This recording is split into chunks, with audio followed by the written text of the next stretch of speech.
it's like since that moment, bruh, life Mm. has not been the same. Yeah. Life has not been the same. Mm. I feel like I went to sleep for that brief moment, like at like 8 o'clock. I went to sleep that night and I woke up and I've been in this nightmare. Mm. Been in a nightmare for 5 years. Mm. Everything changed. Welcome to Vulnerability Muscle, the empowering podcast challenging norms and guiding you to find strength and power through vulnerability. I'm your host, Reggie D. Ford. In a world that often portrays vulnerability as a sign of weakness, I believe it is a source of tremendous strength and authenticity. Through insightful conversations and thought provoking interviews, Vulnerability Muscle aims to redefine vulnerability and help listeners develop a new perspective on their own lives. Each episode of Vulnerability Muscle delves into a variety of topics such as mental health, social issues, and mindset shifts. We explore the power of vulnerability in healing, building resilience, and promoting personal growth, as well as fostering meaningful connections. This podcast provides practical tools and strategies to navigate life's challenges, overcome adversity, and create more inclusive and just environments for all people. What's up, Vulnerability Muscle fam? It's your boy Reggie, and I'm here joined with my boy Quez Cantrell. What's And up? What's up? today we got a special episode. This episode happens to fall on my birthday, so happy birthday to me.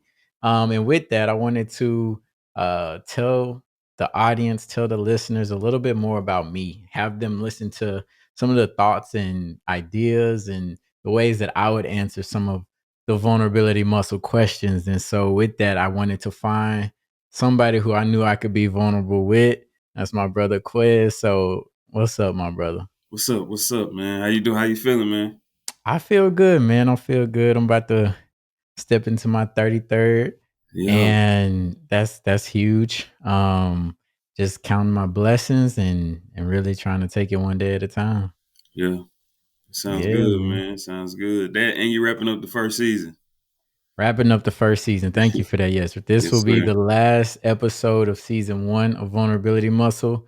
This season was big because I wanted to highlight black men. I wanted to highlight black men and have them have a voice so that the world, so that they could see that we can be vulnerable and that it is still a strength, that we can tell our stories, that we can show emotion, that we can cry, and that not take away from our masculinity, that not take away from the strength that we possess, and that it ultimately humanizes us. It gives us the same things that every single human possesses, which is thought, emotion, and real true feelings. And so that it's been beautiful watching folks like you and folks like, Omari. I'm thinking back, even Dennis, like he was the first episode, not black man, but a shared story, a story that we can connect to and relate to, and it's just so powerful, man. I'm thinking about all the different episodes, Village Boys, like the depth of their answers, the methodical nature of Eric and both Erics, like it's powerful. Ken G touched my heart. Look, I don't start naming people now. I gotta name everybody before I forget some. Shoot, Shane, shout out to Shane. Um, oh man, Black Man Vent 2. I think that was probably one that I cried after the fact on a lot, because just seeing the interaction, father and son, go at it, and not go at it, but have their true heartfelt moments that touched me, dude. So um Jerome, shout out to Jerome dropping exclusives. Go check out that episode. But yeah, man, like Benias is a good dude, man, and he's doing some good stuff in the community. Yeah, just wanted to really highlight those stories because the stories humanize the headlines, right? We got stories that we have, and the ways that the world may perceive those things are totally different than what you know about us. And if you really got behind the story and had the context behind it, then you could truly see a person for who they are. And so yeah, man, this first season has been fantastic. Appreciate everybody for listening and just tapping in. Yeah. Well, I guess we'll go ahead and tap into some of these questions and get this interview started. First, thanks for giving me the opportunity to even ask you these questions, man. This is, I know you could ask a bunch of people, man. You asked me, so thank you, my brother. I appreciate it Definitely. I appreciate you for accepting the offer. for sure. For sure. So, all right. For those who may not know you, maybe people who have listened to you through this first season, this may be their first time, hearing the episode. And also for those who've known you, who knew you at least 5 years ago, right? Who are you today? Mm, it's a great question, man. And today, I love the question because like I am a totally different person today than I was 5 years ago. And so the people who knew me then, this is gonna be eye opening. This is gonna be new. This is gonna be a different version of who Reggie Ford is. But I'm Reggie Ford. I'm a Nashville native from out east. Yes, sir. And my life has been so blessed and so good, but like ups and downs throughout it all. I think like a big part of my life is like recognizing that sometimes them ups and those downs can happen at the exact same time. Like you can be experiencing the highest of the high while dealing with and enduring the lowest of the low. And so that's something that I've truly experienced throughout my life. Born to a very young 14-year-old mother who had so much courage and bravery to bring me in this world, keep me in this world, keep me safe.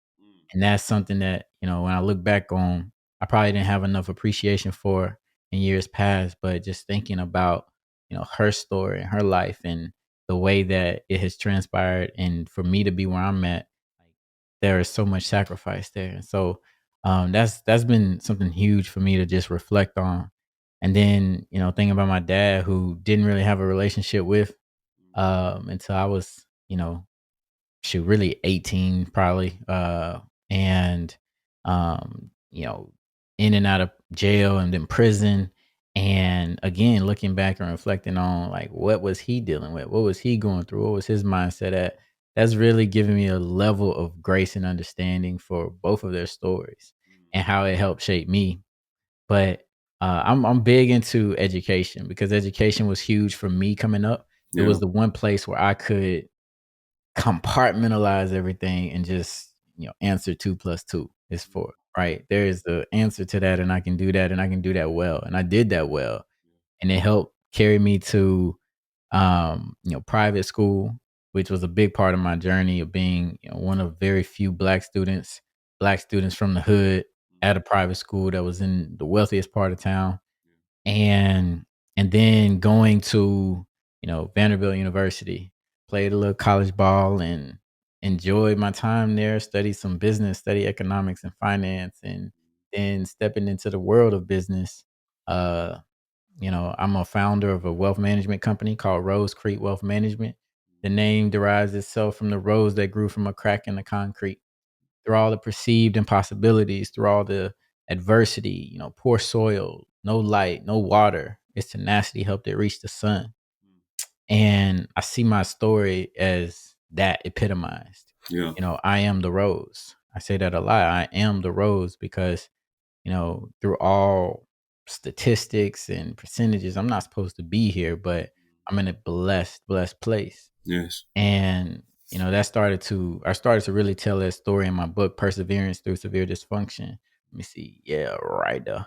Mm. Um, Perseverance Through Severe Dysfunction was my first true outlet of vulnerability, my true expression of who I am throughout. Like not just one aspect of me, not just the highlights, not just the resume, but who is the story behind Reggie Ford and what made him who he is. And I'm gonna tell you, man, that was terrifying. Yeah. Terrifying to open up Yeah. and share that story, Yeah. especially because it, talks about family. It talks about different dynamics that we are told not to let out of the house. You don't Mm. tell that Mm. outside the house. Yeah. But I knew that a lot of that was rooted in shame. And the shame for me was crippling because it prevented me from being truly authentic. Like if I can't tell you about this whole half of me that is, hurting, then I'm going to continue to suffer. And so opening up and being vulnerable allowed me to get that pain off of my chest, and the vulnerability led to decreased shame, and decreased shame led to more vulnerability. And Yeah. so it was like this snowball effect of now I can sit here and talk about things that are deeply vulnerable, but heal from those instead of feeling like it's like I'm being criticized, attacked, or whatever that may be.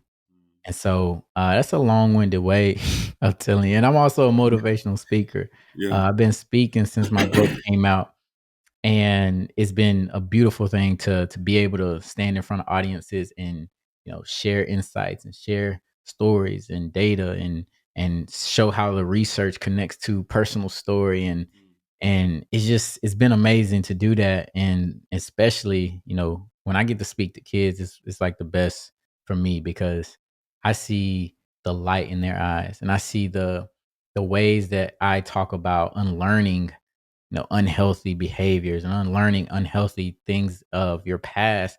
They're at that place where they're being put through those unhealthy things and they already are challenging it.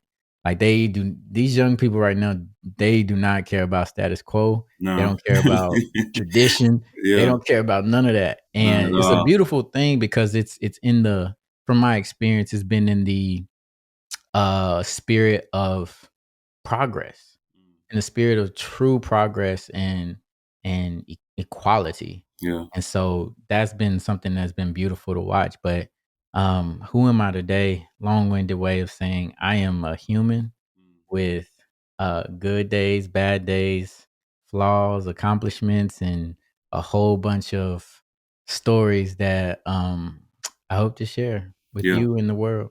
Yeah. Man, thank you for sharing too.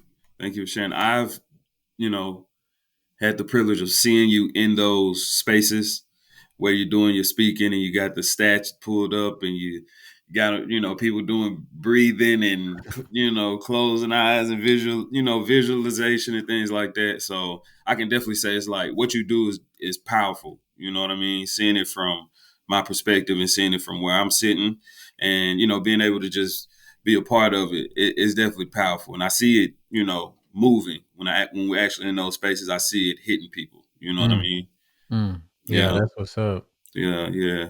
'Cause I don't Man, always see where it lands until, like, afterwards and somebody come up to me, but that's good to know. nah, it's to me, I kind of akin it to when I'm performing, and it's like when I'm looking out, I see the moment that I don't have them, and I see the moment when it clicks. You know what I mean? Mm, And that moment of just like intrigue in between, right there. It's just I kind of see it in the same way when I see you doing what you're doing. dang, that's what's up. Yeah, yeah, man, yeah.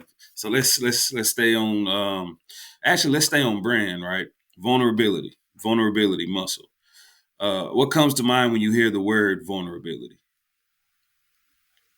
Self-love, Mm, because to me, when you have self-love, you drop the shame that comes with whatever it is that you're afraid to be vulnerable mm, about.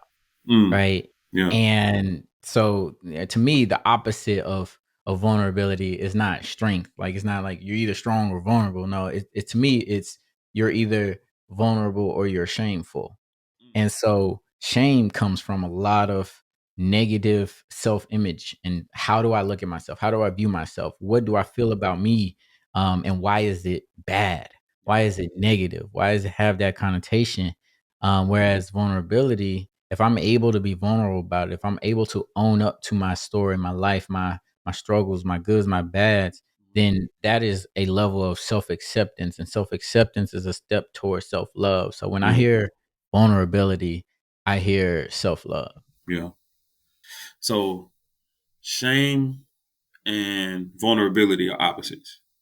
That's how I see it. That's how you see it. Okay. Yeah, I never thought about that, but that yeah, makes like you sense. got the person who is going to put their heart out there, Mm-hmm. and you know, you're going to the outside world is going to do what they're going to do. They may Mm-hmm. judge it, they may applaud it. That part is not in your control. But Right. what is in your control is how you feel about it. Yeah. And so if I put my heart out there and I feel bad about it, that's shame. If I put my heart out there and I feel neutral or good about it, that's vulnerability.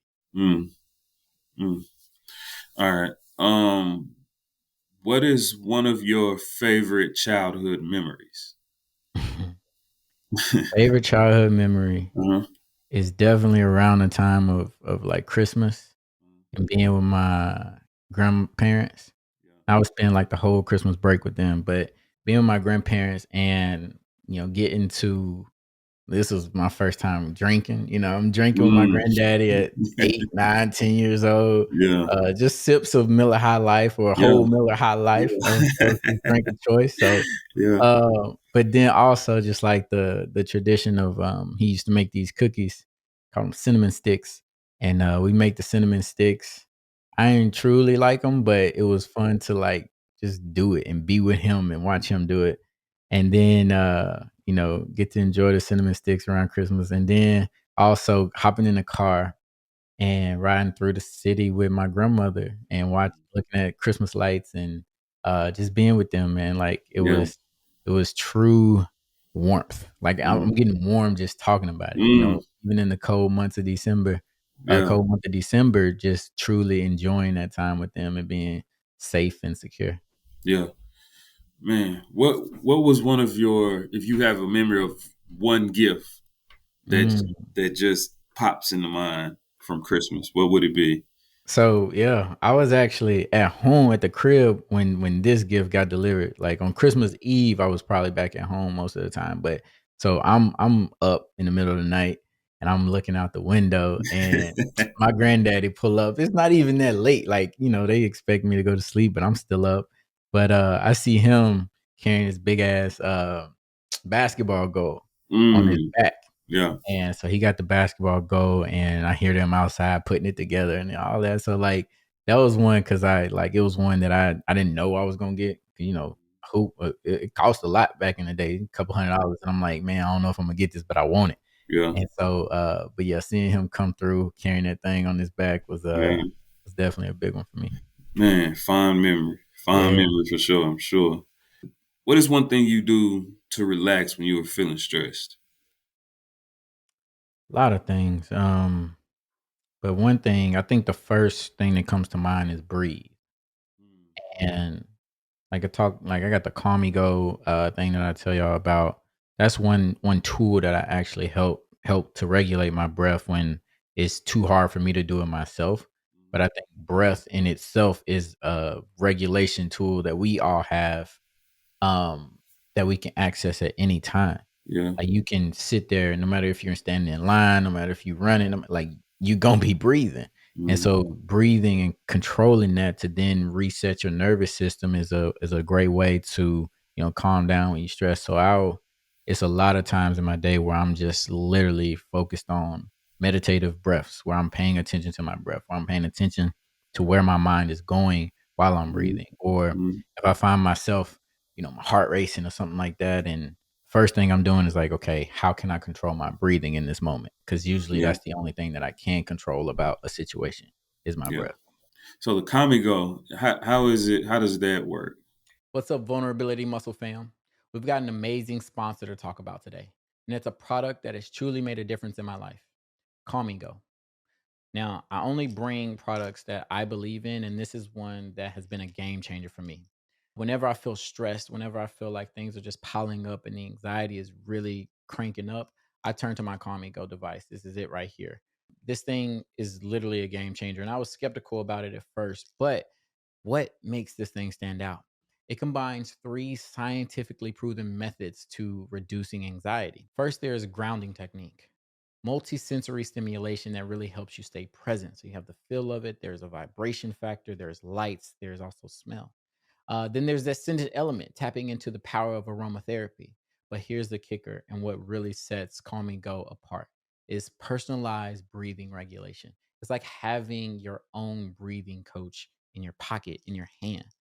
And so I use this when I'm gearing up for podcasts, when I'm starting my day, when I'm calming down and chilling out at the end of my day. It has been an absolute game changer. I love Calm Me Go because it's not a one size fit all solution. It's tailored to me, my body, my unique stress triggers. The impact it has on my daily life is undeniable.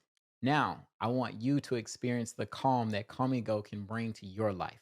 Head over to comigo.com and use the code Reggie444 at checkout for a fantastic $30 off.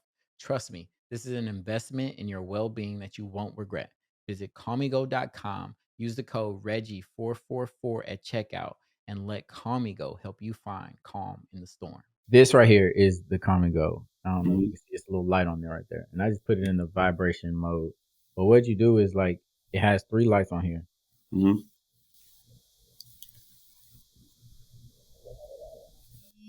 I don't know if you heard that vibration, I did. but it vibrates.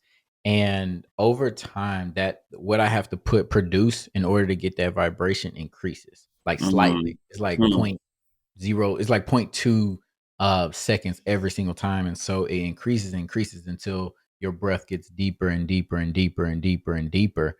And so yeah, like if it's hard for me to just sit down and focus on breathing, I'll set a 3 minute timer. I pull this out, I breathe, I try to get my vibration. That vibration is gonna kick a little dopamine in your head, and then you keep doing that and you cycle through it. And so yeah, that's what this little thing is. And it, I didn't think I was gonna like it or even use it, but I actually use it quite often. So yeah. Yeah, that's what's up, man. That's I never even. I know I seen it in your episodes, but I Hmm. haven't. I always wondered, like, it was intriguing to me because meshing technology and mental health, you Yeah. know, that's a new Yeah. one for me. That's a big spot. That's like if I were to like do whatever next step is, it would be a combination of that, Yeah. wellness technology, combining the two because that's where the world is. That's how you meet people where they are. Mm, And I think there's so much application and scalability when you combine the two. And yeah. so, yeah, it's a lot of thoughts in my mind when it comes to wellness technology for sure. So, moving on to one of these next questions, we have what is a book and what is a movie that everyone should read or watch? A book that everybody should read is Uh-huh. obviously Perseverance Through Severe Dysfunction. Yes, sir. Uh, that's my book for those who don't know. Mm, It is a book about persevering. It's a yeah. book about a lot of past traumas and how they have impacted my life, and then pulling out from my story and looking at the more macro level of how different traumas that I experienced, how they were shared and how they were epidemics around our country and even around our world with some of them, and asking the question, why is this the case? Why is it that I had to experience a parent incarcerated? Why did I have to experience the mental health issues of those who came before me? Why did I have to experience a lot of the trauma that I went through? And then getting to, better ways of addressing those traumas in a healthier fashion than what has been taught. So the book goes through these big themes of normalization, realization, and liberation. Where normalization is all of the stuff that we learned that we were conditioned to think was okay, that probably wasn't okay. Like it ain't okay to see a kid, get killed when you are a kid and go to school the next day and not have any respite in between any therapy or any way to deal with those emotions. Yeah. It's not okay to, you know, see violence on an everyday basis and then program yourself to think that that is just normal. So, Yeah. um, yeah, looking at the things that we normalize and then getting to a place of realization where get to a place where you can look back and say, damn, that shit that I normalize is not normal. Mm, It's not, but I don't know what's normal. I need to figure out a new normal. And then ultimately, liberation is finding those healthy strategies to heal you from a lot of the pain from your past and looking forward and how do you progress and persevere through anything and build that resilience so that if stuff comes up in the future you are prepared for it. And I think I'm constantly, cycling through those different themes because different traumas present different issues on different days. And so mm, it's a life cycle for sure, yeah. but one that I am embracing fully. And then you said movie. Uh-huh. Movie. A movie that everyone should watch. Um, damn. I ask this question all the time, and I didn't even think about it, bro. A movie that everyone should watch is, I like One Night in Miami. Is that what it's called? With Mm, Muhammad Ali, yep, Jim Brown, yep. Malcolm X, and Reflection. what Ah, was it? Sam Cooke. Sam Cooke. There we Sam go. Cooke. Yes. Yeah, So yeah, One Night in Miami with them boys, like it is so cool because apparently it's not based off of true fact of what was discussed in that hotel room or anything like that, but hmm you can only imagine. You yeah, can only imagine when yeah, those four got together what would have come out of that. yeah. And so I think that is a pretty powerful movie that I haven't heard anybody mention on here. That was a good one. That was a Yeah. good one. So Another staying book on. too. No, another book too is the autobiography of Malcolm X. Mm, Yeah. That mm, that that book that book opened my eyes to truly loving myself as a black man. mm. Yeah. How old were you when you read the book? It was a couple of years ago. So I Mm, was probably in my late 20s yeah, I would reading say it, the same. trying to understand me. Mm, Trying to understand me. Yeah. yeah. So staying on or staying in the category of books, right? Mhm. We definitely got like a musical background. I do music. You also write music. Little known fact. So staying in that, I relate writing a book to creating an album, Mm. and I know that in my experience of creating albums, there's always maybe a song that was more difficult to create than the others for whatever reason. Maybe emotionally difficult, right? Maybe it was just technically difficult, right? Just the actual technical writing the song. What was the most difficult chapter for you to write in the book? Bruh, I'm crying just thinking about answering this question. I apologize, but No, yeah, do not uh, apologize. I yeah, yeah. appreciate it. So, um, the hardest chapter in the book to write was the chapter that basically was my journal. My Mm, journal was so how my book got started was I my grandmother was diagnosed with terminal brain cancer. She had surgery on her brain, at the end of 2018. mm, And January 1st, 2019, I get a call from my dad that something's not right.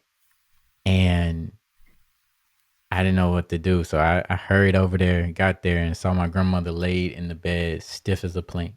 mm, I was like, mm. fuck, like, that's not how it's supposed to go. Right. Yeah. Like I just told you about, like, Christmas time was like the best. And like this time we were preparing for surgeries, we preparing for like who knows what. And January 1st, she's laying there.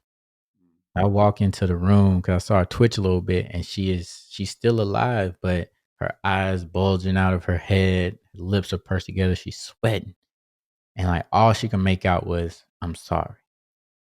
I'm like, you don't have nothing to be sorry for. Like you didn't give yourself cancer. You didn't, you know, and got her rushed to the hospital.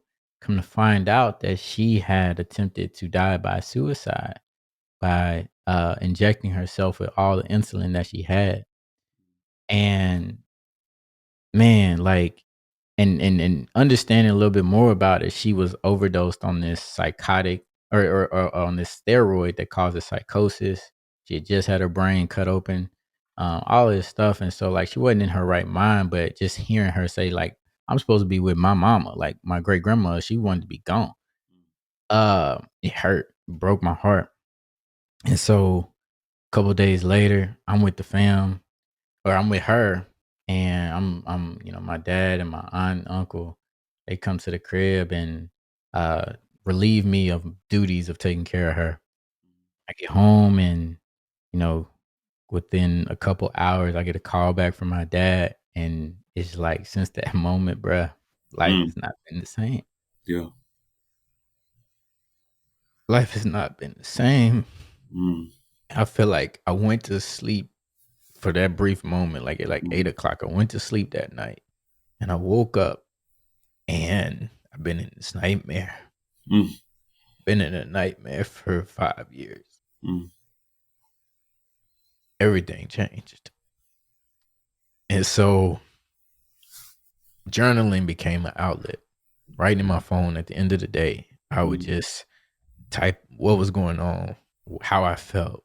Fuck this shit. Like all of it would yeah. go in my phone. Fast forward 6 months, my grandma passes away. I have no relationship with my parents. Mm, I don't even talk to anybody. Uh, and I put all that was in my phone into my computer. mm, It was 60 pages, bro. yeah. And so that most of that became the worst chapter of my life, is what it's Mm, called in the book. mm, It's called The Worst Chapter of My Life. And that was kind of the I guess the blueprint for starting my book. And I color coded it based off different family members and different things that were going on. And I just said, I'm just gonna write up to the color. I'm gonna mm, go back to my earliest memory and write up to the color with that one mm, person. And then I'm gonna do that with these other people. And so that's really how my book started. And so yeah. when I think about the hardest chapter, it was definitely the worst chapter of my life. That's what it's called in the book. And then even reading the audiobook. So I read the audiobook. It was the last one that I read. I think it's like chapter 12 or something like that. And there are a couple more chapters after that. But I bounced around in the book reading it. And I'm like, Mm, bruh, I don't know if I'm gonna be able to make it through that yeah. chapter. And Yeah. it took me months. It took me months to read that chapter. Mm, I haven't listened to it. mm. Yeah. Man, you got me. Yeah. Yeah. I had to catch myself right there on that one. For sure, man. It's It's real man, emotional. it's different being on this side of the process. You know, it's different. It's different. I feel like I have more of an urge to be emotional now Mm, in doing an interview and asking the questions than I usually am in answering the questions. You know, mm. yeah, Yeah. I yeah, just feel something that. I'm Like, kind of noticing in the moment. You know, it's definitely different, and, like, I feel even different right now with this being vulnerability muscle than it is I've been on dozens and dozens and dozens of podcasts as a guest and been very vulnerable, share some tears and all that, but, like, right now, this feels like the book again. It feels like my heart is on the table right now, and, but, like, that's a part of it, like, I'm humanizing myself, and I'm proud of that. yeah, So yeah, it's definitely a different dynamic though, for sure. yeah. I think we all deserve that to humanize ourselves, and especially as men, black men. You know, just acknowledging like that's something that's I'm still in the process of just acknowledging emotions, you know, emotional intelligence and learning what that is, the gist of that in all, you know, it's, I see that it's a journey that's never necessarily going to end or there's no destination. It's a journey. You know what I mean?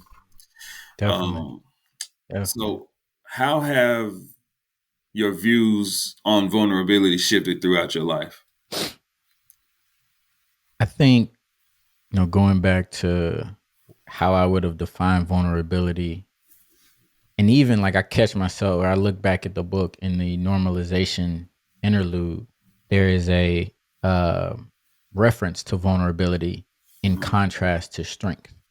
And so even that is like looking at vulnerability as a weakness. yeah. And that's been most of my life, is like, don't be vulnerable because that vulnerability is going to get used against you. And in Mm, my situation, oftentimes it was used against me by people who I felt should have been the people that were protecting me. yeah. And so then you get to a place of not truly trusting anything because who do you turn to, who do you talk to, who do you confide in if your vulnerabilities are gonna then be twisted against you. Mm, And so it was a weakness until getting around safe people, like getting around people who you could be vulnerable with. And let me speak from who I could be vulnerable with, yeah. and it not be used that way. And so that was, I think the shift in that was like really opening up to therapy. and being able to talk to my therapist, being able to be in group therapy sessions and share vulnerable parts of my life, and then hearing, damn, you got a lot of courage to be able to share what you just shared. Mm. Or damn, that takes a lot of strength to do what you just did. Yeah. And then even from that, having somebody who I would have, from a person looking, snap judgment, would have never thought that we shared any similarities. Have that person come up to me and say, I can relate on this level. Yeah. It's like, damn, like 60-year-old white lady who grew up with billions of dollars coming Yeah. to me and telling me we could relate on anything Mm. is wild. Mind blowing. And so that part was like, okay, it's helping me heal while helping other people heal. It's helping me build connections. And then also going back to, that self-love piece, the more vulnerable that I can get and around safe people. I think that's a huge part, is being around safe people, um, the more I can get to that self-love. And Yeah. that's ultimately what I'm searching for in life. I think that's the process of healing, is finding that stranger who was yourself and loving the Mhm. shit out of them and Mm. loving the different parts of them, the little boy version, the baby version, the 16-year-old version, the rebel version, the Mhm. wild or whatever, like loving each and every part of you.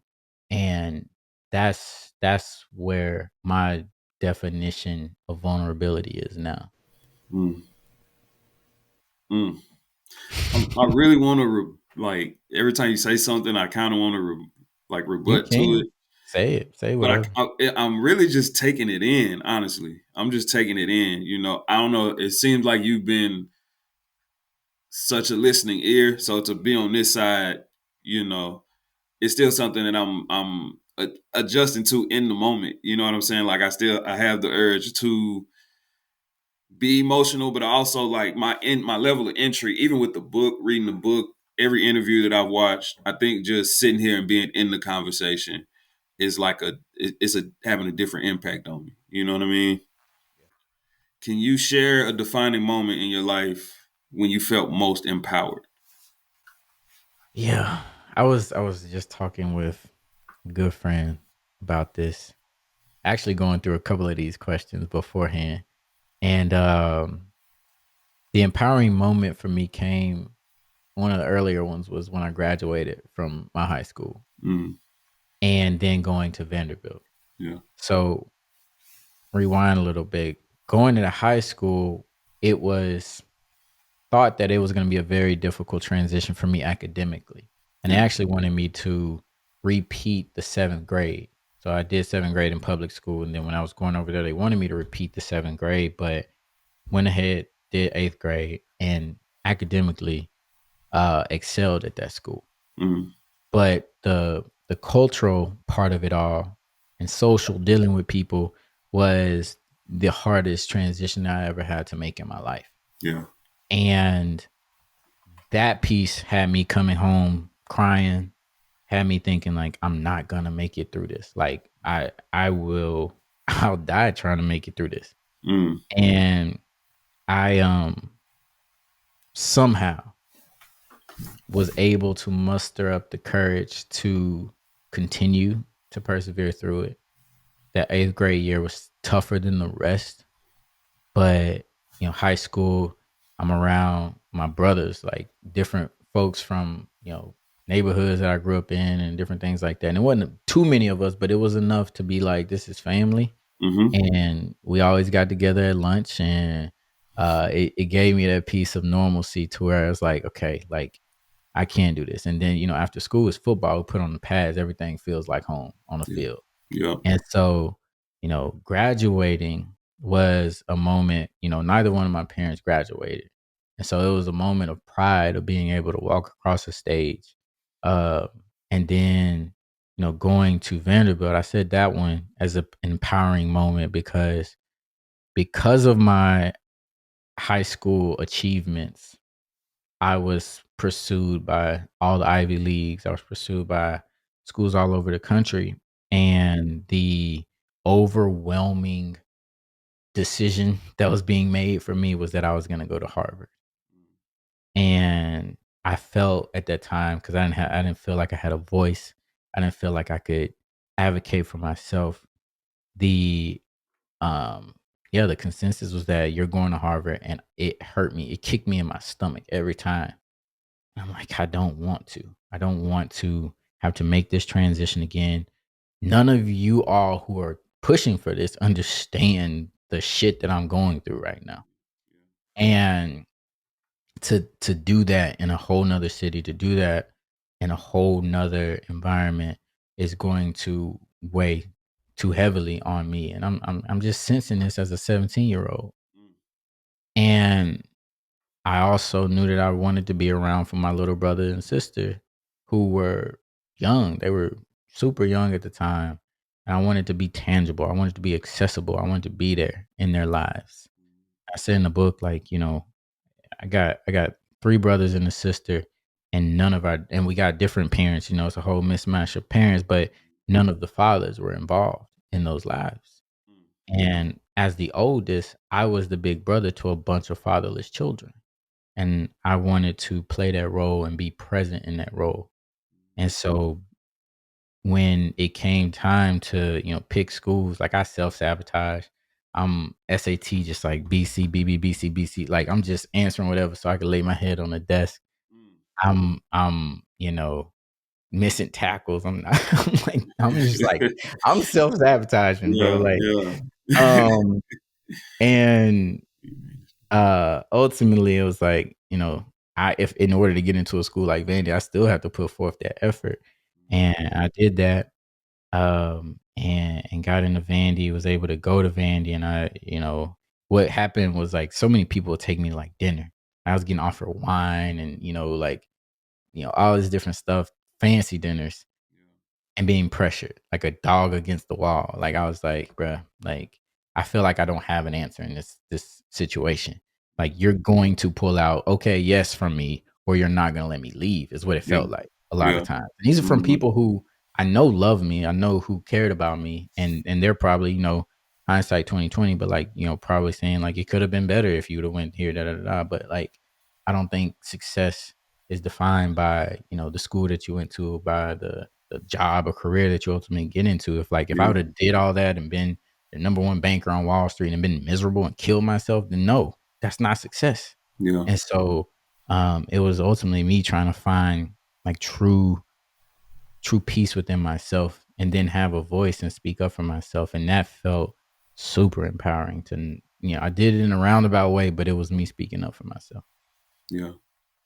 Man, NBA, that environment, I recently got to experience, I guess, the sports complex that they have out there. Phew.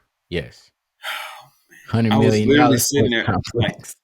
the first thing I thought about was you and Preston, Nate, all of y'all going there. And I don't think that was there at the time when y'all went, but Nah. still just the environment kind of made me think like, what would I have felt like here, you know, coming from Delwood and Inglewood and East Nashville, and coming into this environment, and it kind of being in that environment, it's like I understood what you were saying from the book a lot more about your experience Mm, there. I got to see it, and I'm like, oh, this is Bel Air. yeah, for This is real. Bel Air Academy. No, I like that's what it gave me. I said, man, it's Carlton's in here. It's you know what I mean. So even with that, how do you hold on to that authenticity? Like even going through all of that and feeling like, because I could see the pressure to conform in those spaces, and Mm, I also see how permanent that ability to conform can be. So mhm. how did you hold on to that slither of out east authenticity? Man, that's a great question, Yeah. and Bel Air Academy, yes, that's good. Part of me, like, so when I first got there, the first thing that was difficult was just speaking. It was like I was speaking a different language, and getting in, telling a story, or getting just directions or whatever it was, like I would have people stare at me and go, "Was that even English?" And I was shy back then, so I really didn't want to talk to you anyway. And for me to like say something and open up and then you hit me with that, or what the hell did you just say? It used to piss me off. And so the first thing that I had to do in terms of conforming was um talk differently, and it was more articulation. It was, instead of, the fast way that I would say whatever it was, but it wasn't fast to me. It wouldn't have been fast to you, but the way that it was heard, I tell my wife with her white ears, Mhm. uh, that it just wasn't heard the way that I Yeah. was delivering it. Mhm. And for me, the ultimate goal of communication is to be understood. And so I changed the way that I talked. I observed and I heard, and I'm like, okay, you say that instead of that. Like my friend Kyle, right? Like we knew some KYLEs growing up, right? Yeah. But it was Cal, Yeah. right? Cal. And they're like, who are you talking about? I'm like, Cal. You Yeah. talking about Kyle? Oh my God. Like, so like even just like I don't even know how to say your name. My bad. Yeah. Like, Yeah. and but like even my name was said different, right? Like Mm. Reggie versus Reggie. Like it's so like just pronunciation became a big thing, but Wow. above that, Yeah. nothing about me changed. Right? My thoughts, I didn't all of a sudden change my political views, if I even had many political views at the time, but I didn't change those. I didn't change my values. I didn't change the way that I cared and thought about people. That didn't change. Yeah. And so the authenticity of who I was at my core was all the same, because and that's all I got. Right. If I were to have turned into a whole different person, then I feel like I would have abandoned me more than Mm. thinking about family, communities, like anything like that. I would have abandoned me, and I was not gonna do that for anybody. And so it was hard, trying to adjust and be able to say the words like you say them, but ultimately that was just a form of being understood. And if I'm gonna say something, I'm gonna be understood with it. Everything else was Reggie Ford. Like that's just me. Man, yeah, I can see how they can be difficult in that environment. Do you think that the environment, because that there are two different environments. There's school, and then there's home, and home is family, and that doesn't change with access to a better education. So, do you think being connect or being in the environment and still being connected to basically what you just came from, do you think that played? I guess I would say, do you think that played a role in you being able to hold on to that authenticity? Yeah. I think part of one of the misconceptions about, that kid who going across town to a different school is that his whole life has changed. And like you just alluded to, like the only thing that changed was my education, where I was receiving that from. And so I was coming back to the hood every night. I was, I was still living that life, and uh it just I had more homework, so I wasn't outside a lot more as much as I was, and I wasn't hanging out with folks from the neighborhood as much. I'm coming back, and the hard part for with me was coming back home was like the judgment that I received from home. It's like, oh, you've changed, and literally like the first day of school, you're different now. Just because I walked through that school, came back home with some bigger books, and nothing about me internally changed, but the perception did. And I think part of it, like some of this, I think is what I've seen from. I don't know if I've demonstrated it or if or not, but some of my friends for sure, like you can see this overcompensation, right? Because I went to this school and I know who I am at my core. I know the real me. I know that I'm real. I'm gonna show you even more, and I'm gonna be even more ghetto, and I'm gonna be and like I just like that wasn't me either. Like I am all of that, right? Like to for me when I articulate and when I talk about my pedigree, like if I weren't to do those things, that would be inauthentic, because that's to say that these 5 years of my life at NBA and these 5 years at Vanderbilt weren't a part of my life, and they were. And so now I am a amalgamation of all of these different pieces that make me who I am. And so if it's, you know, going to, the hood and being with my cousins and talking the way that we talk with each other, that is authentically me And just like if I'm going in the boardroom and shaking hands with somebody who is running a Fortune 500 company, that is authentically me too because of Yeah. all of those experiences. And that's what telling the story and giving it context and humanizing the headline is all about. Mm. Um, You got some good questions, Quez. Dang, you should do this for a living. Man, I actually like. I'm like I'm really intrigued. You know, and when I'm intrigued with something, the questions kind of find me wow. And sometimes I can kind of get lost in you talking to where it's like you get done and I'm like, oh, I think I'm supposed to say something right Yeah, now. Like I think I'm taking it in just like everybody else. So I feel like that's a good sign of the way people are going to receive what you're saying. You know what I mean? for sure. For sure. Yeah. I'm So keeping all this in there too. That's well, vulnerability too. Just the authenticity of this conversation. hey man, I feel very vulnerable leading the conversation right now, but you You know, know, when we get together, it's just yeah, like we go back and forth so much, yeah. and we again like we'll sit down and talk, and they be like, "Damn, it's dark, bro." Like it's like Bro, time to we were just at who here? Velvet velvet, Taco for yeah. like 5, 6 hours. Didn't even Man, it realize it. just flies by when we get together, and so, like, that's what I see, like, even, like, just this right here, like, there's some questions that I wanted to be asked, and then, I wanted you to, use your creativity because I know you got a great curiosity and, brain about you, but, like, we didn't have to do any of that, and we still would have a bomb conversation just For sure. because of who we are, Yeah, so, nah, yeah. for sure, for sure. So if you could have a conversation with anyone, living or dead, who would it be? Imma give a couple. Uh, living. Mm-hmm. And I'm gonna put an asterisk beside this. I would want to have a conversation with healed versions of my parents. Like I would want to be able to talk to them from a place of no judgment, Mm, of no defensiveness, of no past hurt, and ask them all the questions that I truly want to know. mm, And yeah, that would give me uh like a deep satisfaction mm, to be able to have that conversation with them and have them ask me all the questions that they want to know. yeah. Because I think in estrangement, you have this perception of a person from where you last saw them, or even as a parent from who they were when they were a kid.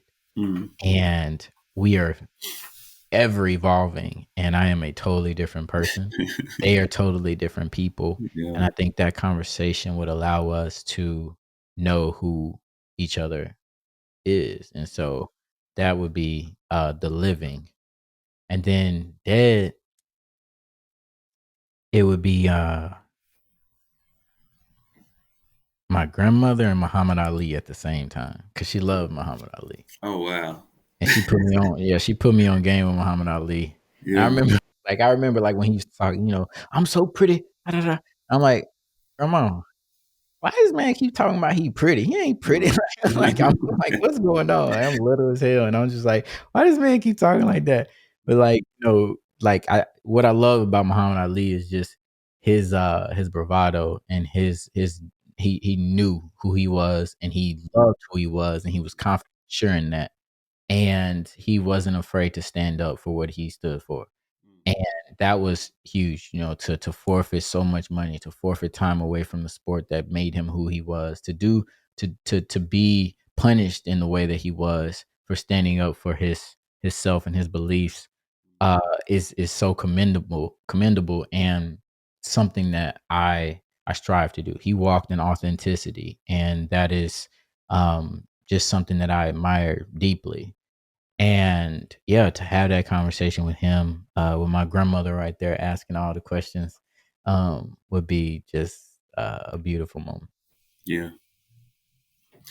What have you so over the book came out what year? What year did the book come out? Juneteenth, 2021. 2021. So we are 3 years, roughly close to 3 years, right? In that 3 year span, what have you learned about yourself through the process of having a product that is not just a product, it's also you as a product? What have you learned through that process? I learned that I could do anything I set my mind to. Like to sit down and write a book is no small feat. And I literally wrote every word in that book. No ghostwriter. I had editors and things, but I wrote every word in that book. And in the book is I can't remember how many words, maybe like 90,000 words, maybe 80,000 words, but I had over 110,000 words at one point. So like I wrote even more. Yeah, to sit down and do that, I'm like, I can do anything I set my mind to. And for it to be the success that it was and reach the people that it has, like it really empowered me in knowing that I could do that. But I think in the process of writing the book, publishing the book, reading the audio book, and then having conversations about it, the thing that I learned the most about me, and this coincided with my getting into therapy and understanding myself even more, was that shame, bro. I carried a lot of shame. I carried a lot of self-loathing. I I didn't truly love myself, and that showed up in various ways, but the ways that it showed up for me were applauded by the society that I was in. Like my self-loathing was like I'm not good enough, and so let me do everything in my power to achieve, and then achievements get awarded, and that then turns into a drug. So now I'm Yeah, chasing after achievements, which is yeah, ultimately chasing after external validation, and I keep getting rewarded for my self-loathing because ultimately I'm trying to win the love of somebody else because I don't love myself enough and I didn't get the love that I needed and wanted as a developing child. And so that probably is the biggest eye-opening thing that I learned about myself through this process. mm, mm. Yeah. I'm sorry, bro. I just keep taking it Don't be in. sorry. Don't be sorry. You're good, Just bro. keep taking it in, It's bro. hard. Like seriously, it's hard when you first start to interview people and you're as an active listener, right? You're an active listener. You're not just listening. You're not just hearing things to respond with the next question or the next comment. You're trying to absorb what I'm saying and receive that. And to do that and then ask a question or keep the conversation going right after that is a very difficult thing. I don't think It people really is. understand that. It is. It really is. But I'm enjoying it though. I'm enjoying the challenge. What is the biggest fear or self doubt that you had to face while pursuing? Um, let's go with pursuing a career in corporate America, but also pursuing being an author. The biggest self-doubt. Those are 2 I'm gonna say those are 2 different, fears and doubts. Because I think on the corporate America side, uh, biggest fear it's funny, the biggest fear in corporate America was regretting not being the creator that I knew that I was. You know, so, like, being corporate America, you're put into a system that is then, pushed along the way with some standards and, set structure, schedules, and different things like that, and saw myself as much more creative and fluid than that system would allow. And so that's where the entrepreneur of me came from, is like fearing like getting to the end of my journey, my career, and looking back with regret. Cause I saw that. I saw that with older employees who I looked up to, I respect and I look up to, but I see and hear the regret every single day. And I didn't want to have that regret.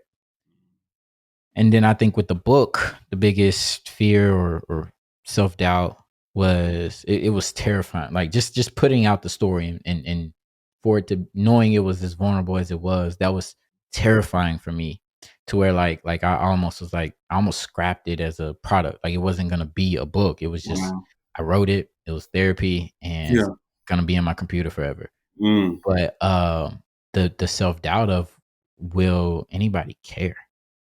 Like, will anybody open this book and care to read it, care to comment, um, care about me? Will they Yeah, that was part of it. Then the other part was, will they hate me or love me less because of it? Mm. And the honest reality was in that vulnerable expression, the people who I feared would not like me as much ended up loving me more. And the people who don't like me, I don't know, they didn't like me before, or I don't even know about it. And so like I don't worry about that. Yeah. But like the people who I was like, most concerned about, who've read it, they found a greater love for me because again, it humanizes all of who I am. Yeah. And I think that's the beautiful part of stories. That's the beautiful part of this podcast, is what I want people to understand, is that when I set out to make vulnerability muscle, it wasn't just to get people to get on here and start crying. Like, that's not the point. The point is for you to tell a story of so much more of who you are, so that somebody can connect with you and somebody can see the human element that's within you that is also within them, because that's how you heal black versus white, rich versus poor. That's how you heal these broken parts of our society, is realizing that we are all the same. We're humans. And if we can heal and come together on that aspect, and then have the empathy of, okay, I am this person over here with privilege, you're this person over here without the privilege, we share all of these similarities of human experience. How can I make your human experience a little bit better, Yeah. using that privilege as power to help other people? And that is something that this was all about. And then also helping people understand that if you got into a therapy session, it'll be a lot like this with somebody who's qualified to ask you questions to help you dig deeper. And so this first season, it was therapy sessions for my brothers, man. That's what it Yeah. was. It definitely And was. yeah, It bro. definitely was. So yeah, I, like it's I, I can confirm destigmatizing. it for you. I can confirm that for you. I needed that conversation when we had it. So what you built here is definitely, I hope that it's helping the listeners as much as it's helping the person being interviewed. I felt helped when we were done. Mm. So I honestly hope that every person who interviews feel that way. And even so, for the people listening, what advice would you give someone struggling to embrace their own vulnerability right now? I would say find a creative outlet to where you can express your vulnerability, even if it's not to someone else yet. Right? It took steps to be able to be public about my vulnerable expression. That didn't happen overnight. It started with coloring. It started with writing, and I wouldn't share my writings with anybody. Like you mentioned, I got songs. I started writing songs because I knew that was a good way to get a lot of shit off my chest. And the songs, I was like, okay, I want to share this with a couple people, right? Going back to finding those safe people who you won't feel judged, criticized by, and sharing it with them. Um, and then continuing that until the things, like when you get up on stage, even you, like you share things that are vulnerable that you've shared so much that is now not as hard to share.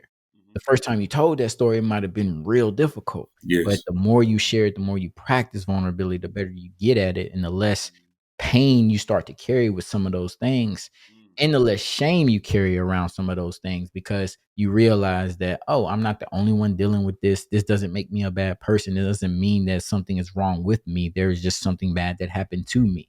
Yeah. And when you start to practice you get better at it. So I would say find a creative outlet, whether it be painting, whether it be humming, whether it be the way that you skip around your neighborhood, whatever it is, like find a way to get what's in your chest out. And you don't have to share with anybody just yet, but I hope that one day you do find somebody safe and comforting enough to share it with. What would you say is your outlet to help, that helps you with your vulnerability? It's still writing.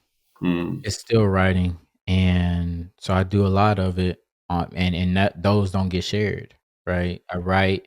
I have a journal. It's upstairs that has a little lock on it, so like, I feel a little bit secure with that. But like it's something that I put everything in, and I hope to one day look back and reference it, and it may be part of, parts of it may be part of a future book or whatever. But writing has been a way for me to express myself. It's the safest for me, um, when things are more vulnerable than I'm ready to express outside with words. And so, still writing. It's still writing. Still writing. Well, we we Yeah. definitely agree on that one. We got that in common for sure. Definitely, definitely, man. Yeah, man. You've been a great host of Vulnerability Muscle. Thank you, my brother. Man, I hope I done it justice, man. I hope I haven't been nervous about anything that I've done over the last 4 or 5 year span of being an artist, but this was one of those things that I was nervous for because it's new, and new is never easy. You know what mm, I mean? But mm. we still face it and go through it. Absolutely, bro. And I'm gonna say, like, this was probably the most nervous I've been for a podcast interview in since my first one.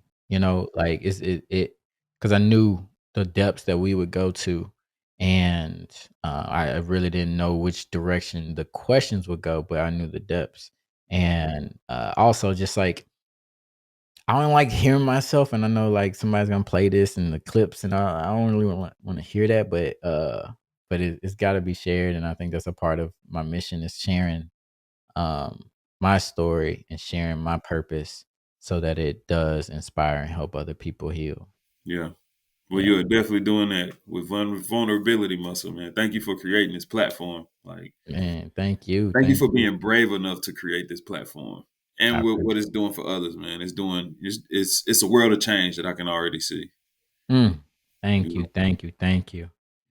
how can people reach Reggie Ford? Yes. So if you are not already following me, it's at Reggie D Ford on all platforms. At Reggie D Ford. And then if you want to find more about, the things that I'm doing to keep up with me, newsletter, blog, podcast, everything else, reggiedford.com. I'm open to speaking engagements right now. I'm booking speaking engagements for the year. And I am also working on just creating some stuff to bring more people like Quez and different folks that are powerful in their delivery along this journey. And so Reggie D Ford on all platforms, reggiedford.com. That's how you can reach me. Please send a message. Also, I'm trying to get my reviews up for Perseverance Through Severe Dysfunction. If you're listening to this, you're probably a big follower of mine. And if you haven't already, please leave a review on Amazon for Perseverance Through Severe Dysfunction. You probably just, 5 stars. And I don't know if you have to type in anything, but type in some short if you need to, but trying to get those reviews up, that would be so helpful. So thank you for that. But reggied4.com. Check me out. Yes, sir. Yes, sir. Man, uh, let me switch host hat. I'm gonna switch it up a little bit because y'all give it up for Quez because that was like amazing. Like I sent a couple questions his way, but a lot of that was his own creation of the curiosity of what he wanted to hear from me. And I appreciate you, brother, for your space in that. And I again didn't know where that conversation was gonna go, and it took me, and I'm finna go cry right now. I can tell you that. Get it But out, man. Get it out. I am. But when this drops on my birthday, I will not be crying. I'm gonna be outside in nature. Nature Yeah. is another thing I do when I'm feeling stressed, is just get away, get outside and go hiking or something like that. So I'll be in nature enjoying that. So I hope you're enjoying this while I'm out there. But man, with all the things that you could be doing and all the places you could be, I appreciate you being here with me, embracing vulnerability. Thank you for having me, my brother. What's up, Vulnerability Muscle fam? I hope you enjoyed season 1 of Vulnerability Muscle. If you haven't already done so, check out all 12 episodes of Vulnerability Muscle season 1 and tell me, who is your favorite guest? What is your favorite quote? Let me know. Send a message, send a DM, send something so that I know what you resonate with. Be looking forward to season 2 of Vulnerability Muscle that is set to drop on May 6th. That's Monday, May 6th. Episodes start at 2 a.m. Central Time. That's US Central.